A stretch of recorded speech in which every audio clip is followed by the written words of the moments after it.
Good morning, viewers. This video belongs to standard 6th, and topic is that motions of the earth. Actually, this videos is belong to the next part of the motions of the earth.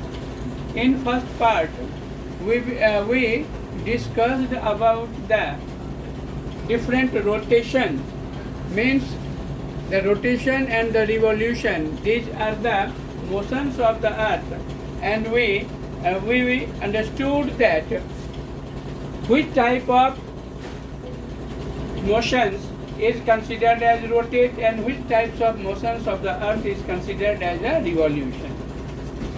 Rotation में हमने देखा था कि जब अर्थ जो है अपने axis पर ही, अपने इस एक्सिस पर ही एक बार घूम जाती है तो उसे रोटेशन कहते हैं। जबकि सन के चारों ओर, सपोज ये सन है और ये अर्थ है, तो ये अर्थ जब वेस्ट से ईस्ट में सन के चारों ओर जब मूव करती है तो उस को क्या कहते हैं? रिवॉल्यूशन कहते हैं, नहीं? और ये एक ही एक्सिस पर था, ये रोटेशन था। आज का क्वेश्चन ही ये है कि what would happen if the earth did not rotate. मतलब ये कि अर्थ यदि रोटेट नहीं करे तो क्या होगा, नहीं तो क्या होगा। तो इसका यही है। तो सबसे पहला तो आंसर ये होगा कि the portion of the earth facing the sun would always experience day. मतलब अर्थ का वो हिस्सा जो सन को फेस करता है वहाँ पर हमेशा के लिए दिन होगा, हमेशा और हमेशा दिन ही होता रहेगा। And this bringing continuous warmth to the reason.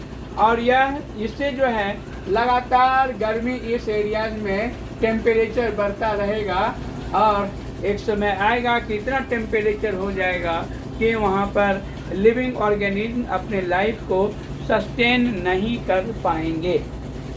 दूसरा पार्ट अब एक है, एक तो आपने देखा कि ये यदि सन है और ये अर्थ है, तो सन का जो लाइट है, ये सन है, सन का लाइट जो है ये हाफ पार्ट पर पड़ेगा तो यहाँ दिन होगा हमेशा, और ये इस पार्ट पर जहाँ सन का लाइट नहीं पड़ेगा वहाँ हमेशा नाइट होगा, और इस पार्ट पर हमेशा दिन होगा। तो वो हिस्सा जहाँ पर हमेशा दिन होगा वहाँ हमेशा गर्मी बढ़ती रहेगी, और अर्थ का वो हिस्सा जहाँ पर other half would remain in darkness and be freezing cold all the time. मतलब जहाँ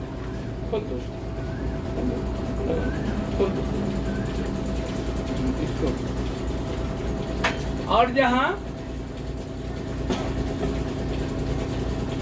लाइट नहीं पहुंचेगी, अर्थात इस हिस्से में जहाँ लाइट नहीं पहुंचेगी लाइट, वहाँ पर हमेशा अंधेरा रहेगा और लगातार ठंड बढ़ती चली जाएगी और फ्रीजिंग पॉइंट को भी कवर कर देगा। तो इस तरह से इतनी ठंडक हो जाएगी कि उस सिचुएशन में भी लाइफ, किसी भी कंडीशन में लाइफ नहीं सस्टेन कर पाएगा। तो life would not have been possible in such extreme condition. या तो बहुत ज़्यादा गर्मी की स्थिति में या बहुत ज़्यादा एक्सट्रीमली कोल्ड कंडीशन की स्थिति में, दोनों ही स्थिति में लाइफ जो है वह पॉसिबल नहीं है।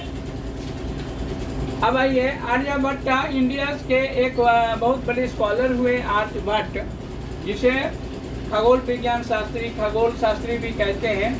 वहीं उन्होंने भी पहली बार बतलाया कि द अर्थ इज राउंड। अर्थ जो है वो गोल है and rotates on its axis, और यह अपने एक्सिस पर रोटेट भी करती है।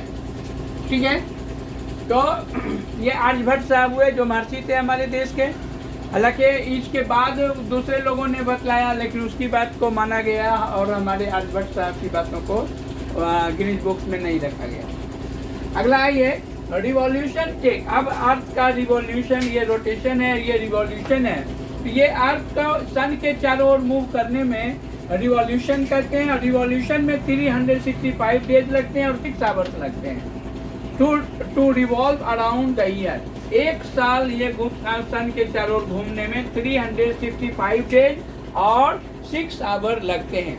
365 डेज का 1 ईयर तो हम कर लेते हैं। वी कंसिडर अ ईयर, एक साल में कंसिडर 365 डेज को हम कंसिडर कर लेते हैं।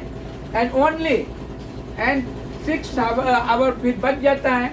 तो the 6 hour saved every year, और ये 6 आवर जो बच गया वो प्रत्येक साल सेव करते हैं। And added to make a day, और ये 4 साल के बाद 6 आवर 24 आवर में बदलता है और वो एक दिन में हो जाता है, ये प्रत्येक 4 साल के टाइम में। दिस सरप्लस डे, या जो एक दिन जो बढ़ गया, is added to the month of February, मतलब ये एक दिन जो बढ़ा वो फरवरी के मंथ में एक दिन उसको हम बढ़ा लेते हैं। दस एवरी 4 ईयर, इस प्रकार प्रत्येक 4 साल में फरवरी जो है 29 डेज का हो जाता है। February is of 29 days instead of 28 days. 28 days के बदले 29 डेज हो जाता है। और इस तरह जो सच ईयर विथ 366 डेज, ऐसा ईयर जो 366 दिन से मिलकर बना हो, तो ऐसे ईयर्स को हम लीप ईयर कहते हैं। लीप ईयर कहते हैं। ओके, अब ये तो एक बड़ा सवाल आपको सॉल्व करना है कि find out when will the next leap year be, मतलब अगला जो लीप ईयर होगा वो किस ईयर होगा, ये आपको कैलकुलेट करके बताना है। तो इसके लिए यही होगा, प्रत्येक 4 से उसे डिवाइड कर देंगे और 4 से पूरा डिवाइड हो जाएगा। तो इसके अभी 2020 है, ये जो 4 से डिवाइड हो जाएगा पूरी तरह से। तो इसके बाद फिर अगला जो तब आएगा जो कि 366 डेज का होगा, तो ठीक इससे 4 और बढ़ा देंगे, वो ईयर होगा। ठीक है, ओके। तो ये क्वेश्चन अब आपको करके दिखाना है नेक्स्ट डे में। Okay, thank you very much.